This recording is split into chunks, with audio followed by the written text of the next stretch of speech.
환난은, 고통은, 고난은 우리가 하나님과 어떤 관계를 맺고 있는지를 확인할 수 있는 좋은 기회가 됩니다.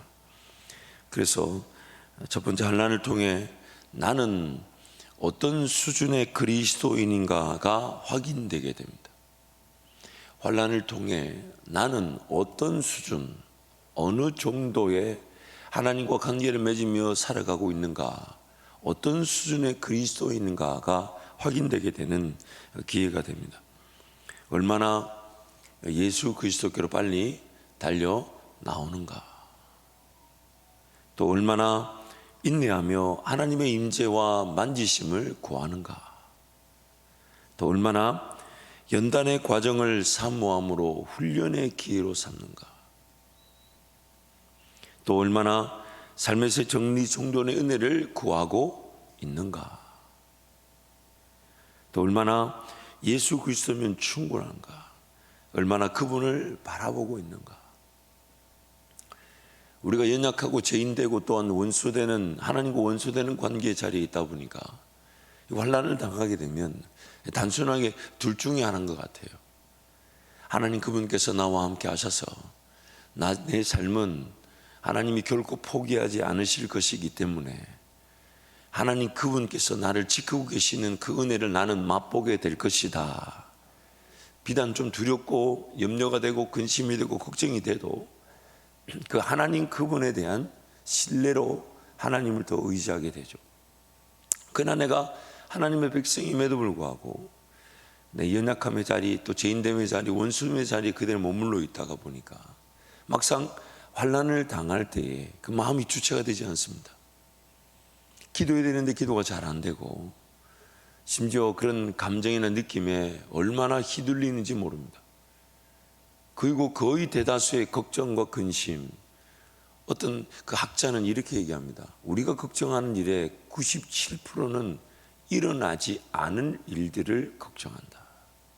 실제로 일어나는 것은 100에 한 3개밖에 안 되는데 97%는 일어나지 않을 일인데, 그래서 일어나지 않을 일을 더 염려하고 더 걱정하고, 하나님께서 그렇게 내버려 두지 않으십니다. 하나님께서 어느 길로 가든지 인도하십니다. 하나님께서 어느 길에서든지 나와 함께 하심을 보여주실 것입니다. 그럼에도 불구하고 그게 안 믿어지니까 온갖 염려, 근심, 걱정, 두려움에 벌벌벌 떨면서, 그럼에도 불구하고 하나님은 그와 함께 하시고 그를 지켜주시고 그를 보호해 주셨다는 것입니다. 그래서 오늘 우리가 당하는 환난은 나와 하나님과의 관계가 어느 정도 수준인지, 나와 하나님과의 관계가 나는 과연 어떤 수준의 그리스도인인지, 정말 나는 하나님을 얼마나만큼 믿고 있는지, 나는 얼마나 하나님을 의지하고 있는지, 나는 얼마나 예수만 바라보고 있는지, 이게 확 드러나게 되죠. 어느 편에서든 우리는 은혜를 누리게 되어 있습니다. 심지어 하나님을 찾지도 구하지도 않는 자들에게 하나님 자기 백성이라는 이유로 은혜를 베푸시고 건져내어 주시지 않았습니까? 하나님 그분의 분명한 그 인도하심, 그 능력은 변함이 없는데, 우리가 그 연약함의 정도, 죄인됨의 정도, 원수됨의 정도에 사로잡혀가지고 하나님을 하나님답게 인정할 줄 모른다는 거예요. 하나님을 하나님답게 의지할 줄 모른다는 거예요. 하나님 하나님답게 기다릴 줄 모른다는 겁니다. 그래서 이거는 이렇게 질문을 던져볼 수 있죠. 나는 과연 하나님과의 관계 중심의 삶인가? 나는 과연 하나님과의 관계 중심의 삶인가? 나는 무엇을 중심으로 살고 있는가? 나는 무엇을 중심으로 살고 있는가? 나는 무엇을 위해 살아가고 있는가? 나는 무엇을 위해 살아가고 있는가? 나는 무엇을 중요하게 여기며 살고 있는가? 내가 정말 중요하게 여기는 게 뭔가? 나는 무엇에 초점을 두며 살아가는가? 무엇이 내 삶의 목표인가? 내가 무엇에 지금 꽂혀 있는가? 그런 표현 있잖아요. 내가 요즘 어디에 미쳐 있다고. 예수에 미친 줄 믿습니다. 예수에 미친 줄 믿습니다. 나는 무엇에 정말 꽂혀 있는가? 무엇이 나를 미치게 하는가? 무엇에 나는 내 삶을 드릴 수밖에 없는가? 나는 무엇에 사로잡혀 있는가? 무엇이 나를, 내 인생을 요동치게 만드는가? 무엇이 나를 동기부여시키는가? 무엇이 나를 살아나게 하는가? 무엇이 나를 새롭게 하는가? 무엇이 나를, 내 삶을 정말 살지 않으면 안 될 만큼 그렇게 힘있게 만드는가? 나는 무엇을 의지하며 살고 있는가? 나는 무엇을 의지하며 살고 있는가? 이 모든 것들이 결국 이 질문들이 나는 하나님과 어떤 관계를 맺으며 살아가고 있는가? 얼마만큼 하나님 관계 중심의 삶인가? 여러분 한번 생각해 보세요. 여러분 삶에 지금 여러분을 미치도록 만드는 게 뭡니까? 내가 살지 않으면 안 될 만큼 나를 미치게 하는 게 뭡니까?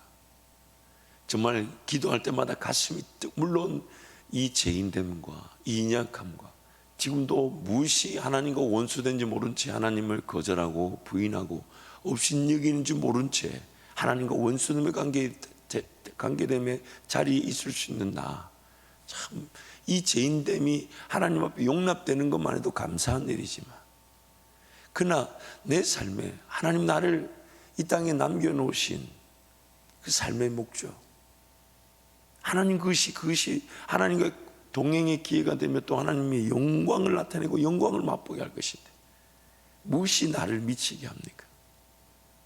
무엇이 여러분을 정말 매일매일 눈을 뜨면 그 죄인됨이 용납됨이, 죄인됨의 용납됨의 감사함과 함께 무엇이 나로 하여금 하나님 그분을 더 바라보게 만듭니까? 무엇에 지금 가슴이 뜨거우십니까?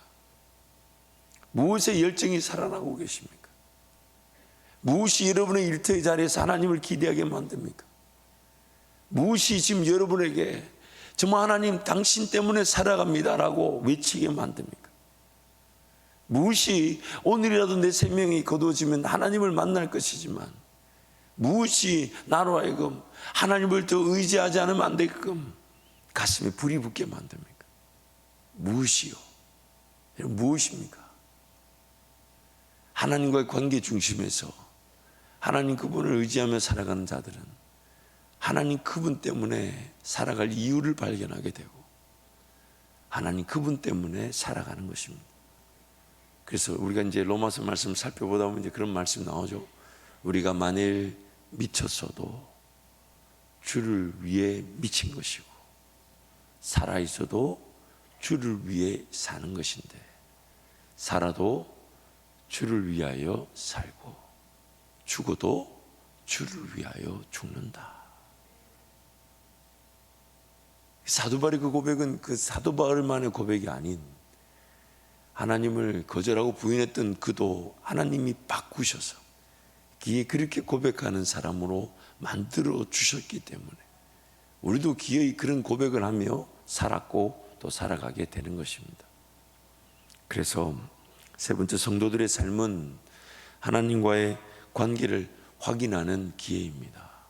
하나님과의 관계를 확인하는 기회입니다. 하나님과의 관계 중심의 삶을 산 성도는 어떠한 환난이 닥쳐와도 더욱 하나님을 의지하고 신뢰함으로 하나님의 영광을 드러내게 됩니다. 하나님의 백성임에도 연약하고 죄인됨과 원수됨의 상태에 있을 수 있어 환난이 닥쳐오게 될 때에 그때야 비로소 그럼에도 불구하고 하나님께서 그를 어떻게 지키고 보호하시고 인도하시는지가 확인되게 됩니다. 말씀과 기도, 예배와 교회를 중심으로 살아가는 성도들에게는 어떠한 환난이든 이기게 하실 뿐만 아니라 도리어 그 환난이 하나님의 힘과 능력을 드러내어 하나님의 하나님 되심을 나타내는 영광의 기회가 됩니다. 말씀과 기도, 예배와 교회 중심의 삶이 아니라면 피할 수 없는 환난에 크게 요동치듯 흔들리며 두려움과 염려에 사로잡히게 됩니다. 심지어 기도조차 되지 않는다고 한탄해야 합니다. 하지만 하나님께서는 그럼에도 불구하고 하나님의 자녀이기에 지키시고 보호하셔서 기도 자리로 달려나오도록 인도하십니다. 그래서 제가 늘 강조했던 내용인데요, 이렇게 한번 한 문장으로 정리해 볼게요. 구원 얻은 성도는 환난을 통해 기도를 위한 기도의 기회든지 기도를 통한 영광을 맛볼 기도의 기회를 얻게 되는 것입니다. 우리에겐 두 번의 기도의 둘 중에 하나의 기도의 기회가 있어요. 기도해야 되는데 기도를 안 하고 살면 인생의 어떤 당하는 일들 등에 기어이 기도할 기회를 얻게 될 것이고, 뭐 그것도 은혜죠. 그렇지 않아요? 이 새벽에 이렇게 깨어 기도할 줄 나는 몰랐습니다. 참 생각해 보면 그리 훌륭한 고백은 아니에요. 본인에게는 대단한 감격의 기도일 수 있지만, 그러나 삶이 여러 가지 이유에서 기도해야 되는데 기도가 안 되어 왔었다는 걸 우린 잘 알죠. 그러다 보니까 이 새벽에 깨우는 것도 정말 하나님의 은혜일 것입니다. 은혜일 것입니다. 사실 제가 이 새벽에 여러분 얼굴 볼 때마다 참 저분을 흔들어 깨우신 하나님께 감사합니다. 제가 여러분을 폄하하자는 게 아니고 특히 우리 청년들을 볼 때마다 그래서 사실 제가 이게 오늘 아침에 안경을 끼고 왔는데 넥타이를 매면서 안경을 벗어두고 왔어요. 또 그래서 지금 여러분 잘 안 보여요. 잘 안 보여. 제가 정말 눈이 2.0, 1.5 이랬거든요. 근데 제가 한밭 절기에 와서 그렇게 된 건지 그는 인생의 때가 돼서 그렇게 된 건지 잘 모르겠는데 제 생각은 전자라고 생각합니다만은 어쨌든 뭔 얘기하다가 이 얘기하는데 여러분을 보다가 보니까 여러분 보면 정말 이렇게 새벽에 깨어 기도할 수 있는 것만 해도 하나님 은혜지만, 그러나 우리가 분명히 아는 것은 그 기도의 자리를 지키며 하나님과 동행했던 성도들은 어떤 일을 당하든지 간에 넉넉히 이겨낼 뿐만 아니라 하나님의 그 일하심을 보게 되는 기회를 얻게 되는 것이죠. 기도하지 않은 성도는 기도해야 됨을 알게 될 수 있게 되고요, 기도 은혜를 그제서야 회복하게 되지만, 기도가 필요함을 알고 목숨을 걸고 기도했던 성도들은 어떤 일을 당하든지 간에 넉넉히 이겨낼 뿐만 아니라 도리어 그 당한 일이 하나님의 능력과 권세를 나타내는, 모든 이들이 나를 통해 우리 일터를 통해 가정을 통해 하나님의 능력을 맛보게 되는 영광의 기회를 보게 되는 것입니다. 그래서 오늘 이 새벽 기도가 인생 기도가 기도 인생으로 누려지게 될 것입니다. 그러므로 네 번째 하나님의 관심은요, 하나님의 관심은 자기 백성의 삶의 기초, 관계 중심의 삶, 무엇을 기초로 그 삶이 이루어지고 있는가, 세워지고 있는가, 돌아가고 있는가, 그 사람은 무엇을 중심으로 살아가고 있는가. 하나님의 모든 관심은 이 기초에 있습니다. 그래서 마태복음 7장 20절부터 27절 함께 교독하겠습니다.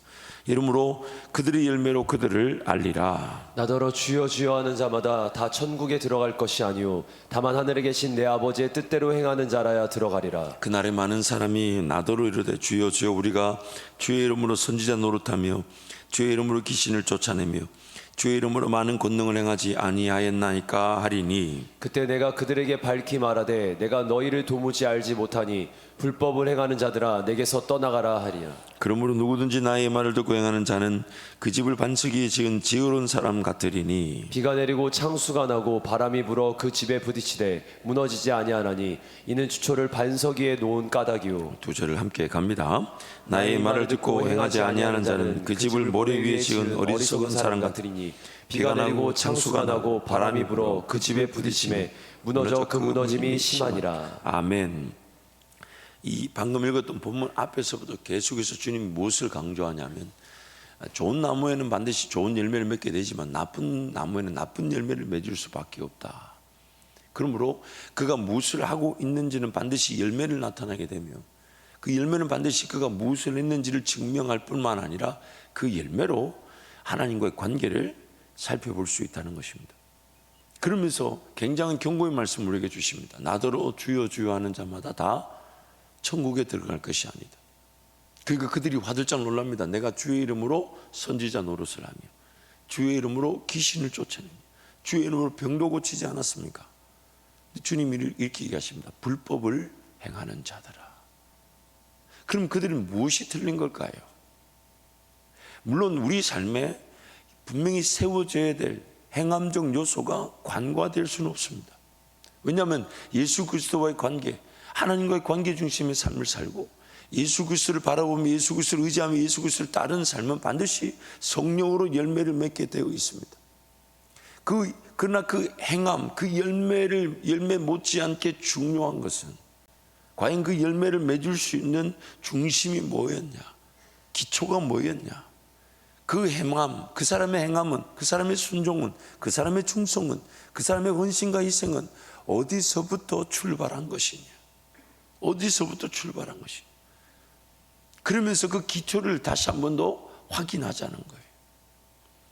오늘 우리의 삶에 이런 예수 그리스도를 믿는 일에 비바람이 불고 창수가 일어난 일이 없지 않습니다.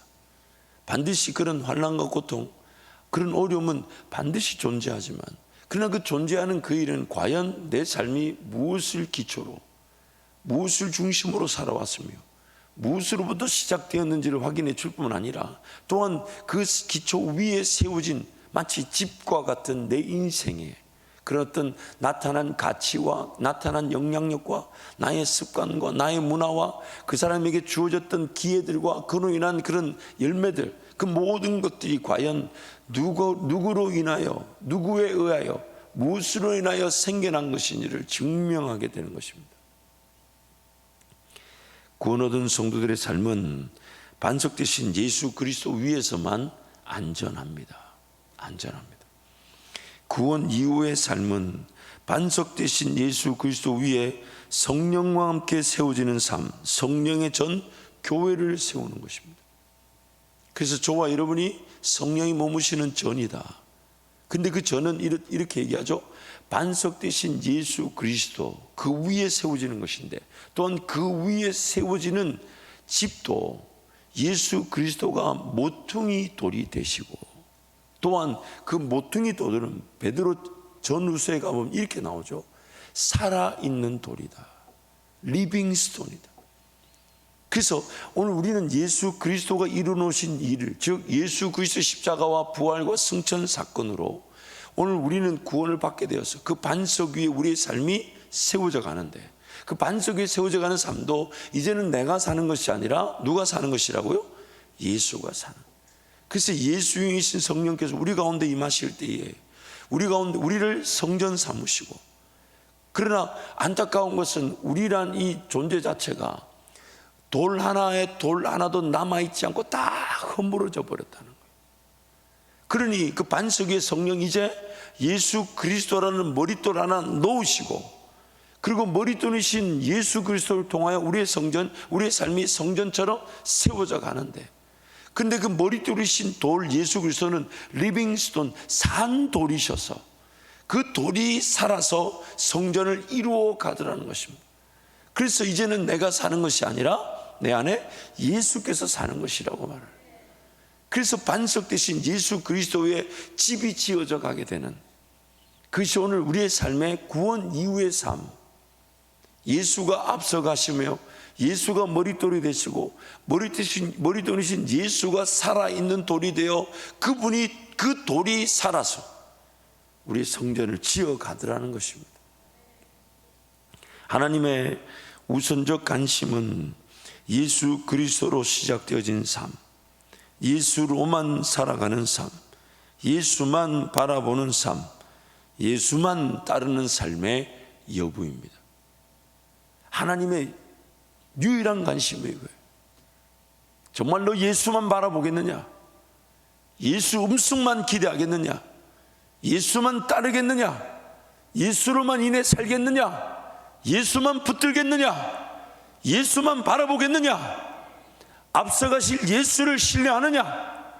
예수 따르는 인생이냐? 그래서 예수 따르기 위해 다른 모든 것들을 죽여버리고 포기하고 내려놓고 예수만, 오직 예수만. 하나님의 모든 관심, 우선적인 관심은 이 하나입니다. 예수님이면 충분하냐? 정말 예수님이면 충분하냐? 하나님의 모든 관심, 오직 예수, 오직 예수, 오직 예수, 오직 예수. 예수 그리스도를 따르는 삶은 성령과의 동행, 즉 성령 충만으로 구원 이후의 삶이 더욱 풍성한 은혜를 누리는 것입니다. 그래서 요한복음 10장 10절에 그렇게 말씀하잖아요. 도둑인 것은 도둑질하고 죽이고 멸망시키려는 것뿐이지만 목자가 온 것은, 예수님이 온 것은 양으로 생명을 얻게 하고 또한 양이 얻은 그 생명이 더 풍성한 생명을 얻을 수 있도록. 그 성경이 이렇게 말하죠. To give them the life and the life to the full. 생명을 얻게 하고 그 생명은 더 풍성한 생명을 얻는 기회가 될 것이다. 예수로 인해 시작되어진 인생은 오직 성령으로만 자유하고 행복하고 안식할 수 있기 때문입니다. 그래서 예수를 따르는 것만이 생명이 되고요, 예수를 따르는 것만이 우리가 얻은 생명이 유지되며, 예수를 따르는 것만이 얻은 유지되는 생명이 더 풍성한 생명을 누리게 되는 것입니다. 그래서 예수만 따르는 것입니다. 예수만 따르는. 그러면 오늘 저와 여러분의 삶의 모든 것은요, 목자 되신 예수님의 음성을 내가 얼마나 식별할 줄 아는가, 목자 되신 예수님의 음성을 내가 얼마나 들을 줄 아는가, 목자 되신 예수님의 음성에 내가 얼마나 감격해 할 줄 아는가, 목자 되신 예수님의 음성이 얼마나 내가 깊은가, 그리고 그 목자 되신 예수님의 음성을 내가 얼마나 사모하는가, 얼마나 귀에 쟁쟁한가, 얼마나 귀에 쟁쟁한가. 주님이 음성을 주셨을 때가 많습니다. 주님 음성을 주셨을 때가 많아요.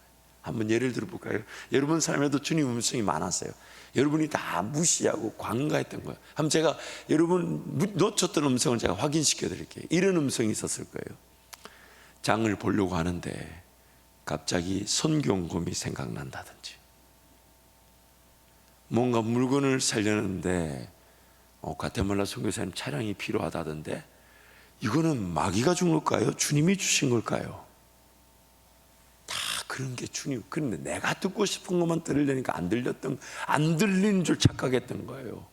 주님 음성이 한두 번이 아니었어요. 주님 음성이 한두 번이 아니었어요. 가만히 생각해 보세요.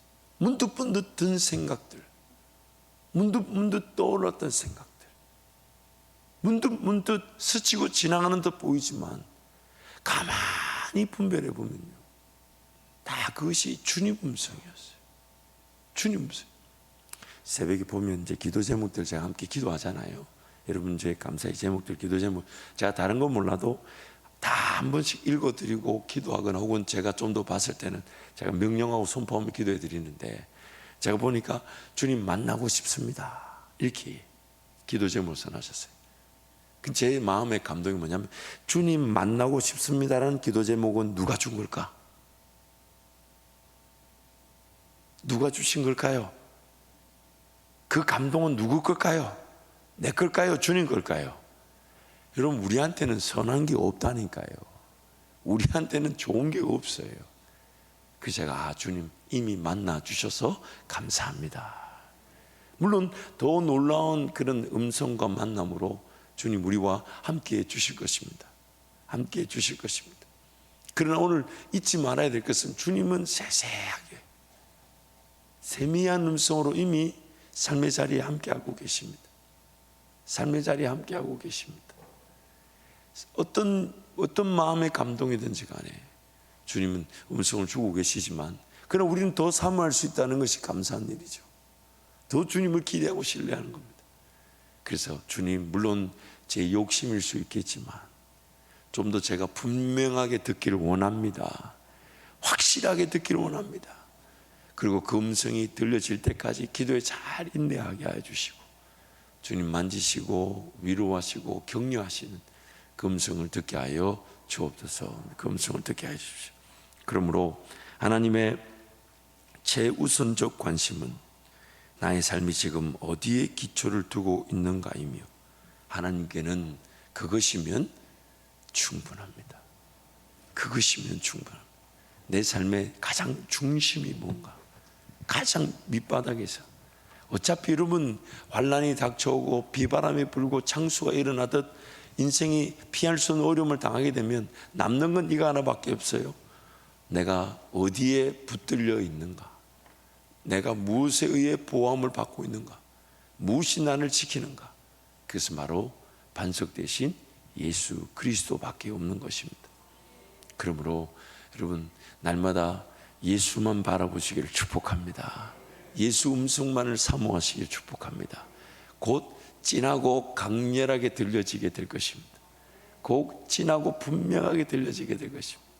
귀에 쟁쟁하게 만들어 주실 것입니다. 꿈이든 환상이든 사건이든 만남이든 혹은 감동이든 느낌이든 어떤 방법을 통해서든지 주님을 느끼게 만들어 주실 것입니다. 그래서 날마다 예수만 바라보고 예수만 의지하고 예수도 알기 원하는 복된 성도가 되시기를 축복합니다. 찬송하겠습니다.